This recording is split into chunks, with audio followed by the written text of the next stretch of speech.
Now you're ready. Because I don't know how to hit the fucking buttons.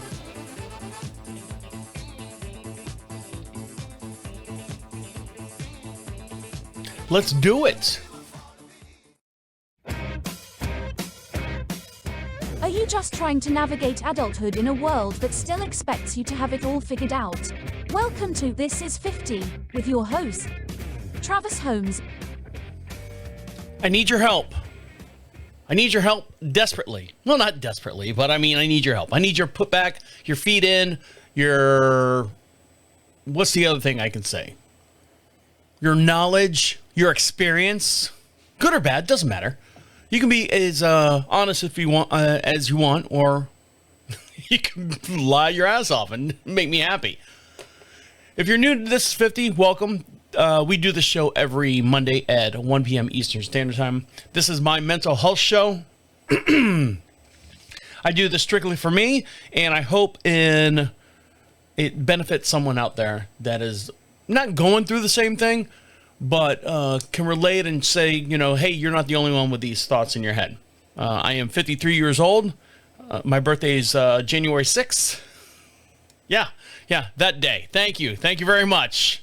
All you people out there storming the Capitol on my birthday that year. Maybe I've given you too much information, but still.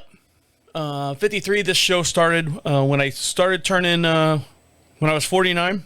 And now I'm 53, so we've been doing the show for that long. And I've learned a lot. I've had a lot of people on the show that have learned and shared their experience and stuff. So that's where this show goes into. But I need your help this week. The reason why is because I'm flailing. I'm alone. I don't have my support. And when I say my support, my wife is out of town. Now, she's gone out of town several times before, and short little stints here and there, 2 days here, 3 days here, maybe 4 days at the longest. But right now she's in Germany with 8 of her friends, horse friends, because she rides horses and stuff, and they have a whole bunch of horse things over in Germany that they don't have here in the United States for some reason. I don't know why. I don't try to understand it, but that's what's happening right now. So she's over there experiencing Germany, experiencing the horse culture in Germany. And I'm here. This is day 3 now of her not being here and me having full responsibility of everything that happens here on this household. If you're new to the show, again, welcome. Our house sits on about 22 some odd acres. We have horses, we have chickens, we have animals and stuff like that. And between my wife, myself, and my dad, who lives with us now because my mom passed away several years ago, we split the chores up a little bit.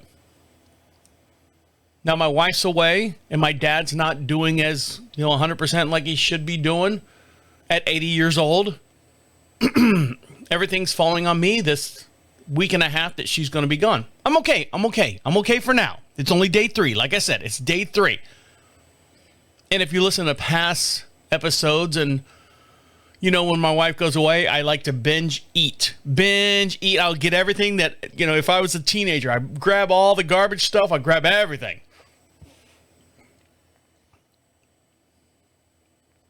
But I've changed my tone. I've changed my tone and my tune when I turned 50. I can't eat a whole box of ho-hos and ding-dongs, and I can't eat a whole half gallon of ice cream in 2 sittings and then go expect to, do things on a daily basis. No, because you get fat, you get disgusting, your blood pressure, all that stuff is going on. Excuse me.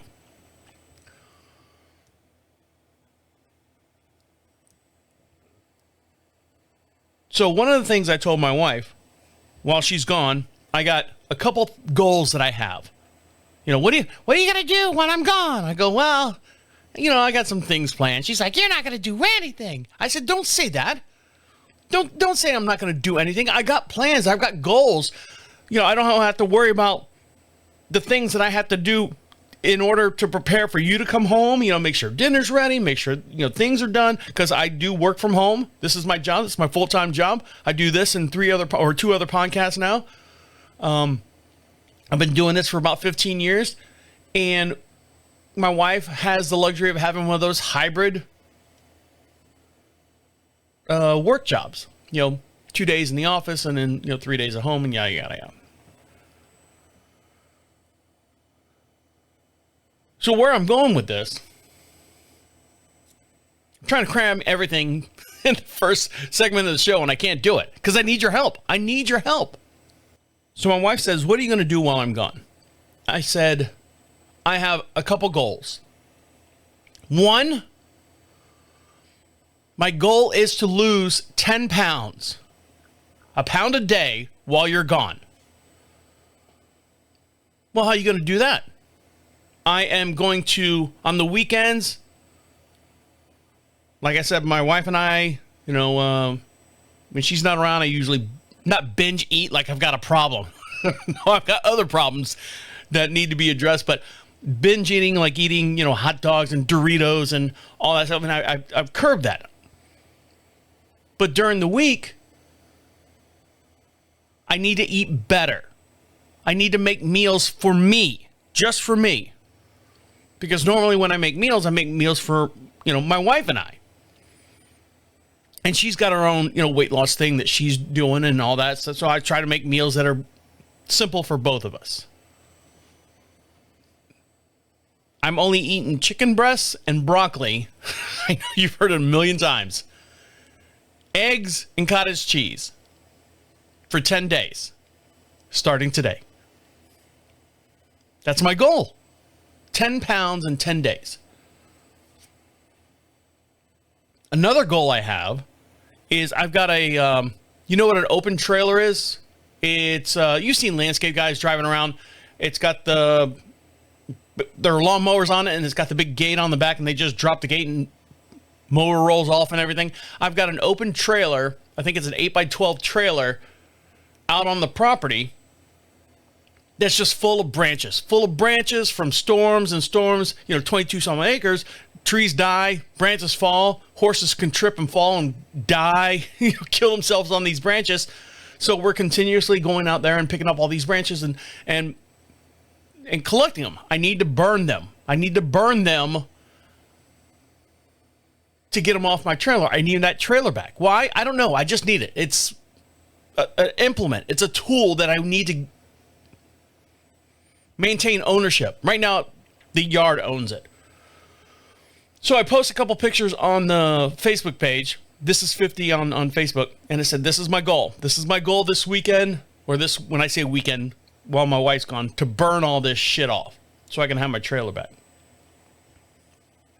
There's a couple other goals that I have, and there's a couple other instances. Issues, scenarios, things that I've run into that I don't have my wife to bounce off ideas off of. That I don't have, I can't say, hey, babe, what do you think about this? Should I do this? Because we're a team. That's what a married couple is. We're a team. Hey, babe, what do you think about this? How do you feel? Should I do this? Do you have anything going on? Because I'd like to do this. That type of stuff. It's a partnership. And I don't have her for the next week and a half. So I need your help. I need your help because I've got issues. I've got a whole list of things here that are, here, if you're watching this here on the YouTube channel. What camera am I on? There we go. This is 50 Show on YouTube. I got a lot of stuff I want to, that happened. Only in like 4 days since she's been gone. 3 days now. That I want your input on. I want your help with. So there's your tease. That's what I'm going to talk about. And what's been going on here at the house in the last couple days. Some funny things, some weird things. But I need your help. So stick around. I'll be right back. So our contractor guy, and I use that term very, very loosely. Is he a contractor? I don't know if he is a contractor. You know what? I don't know. I haven't looked at his business card. I don't see on his website. I would have to look at his website. I don't know if he's a contractor or a handyman.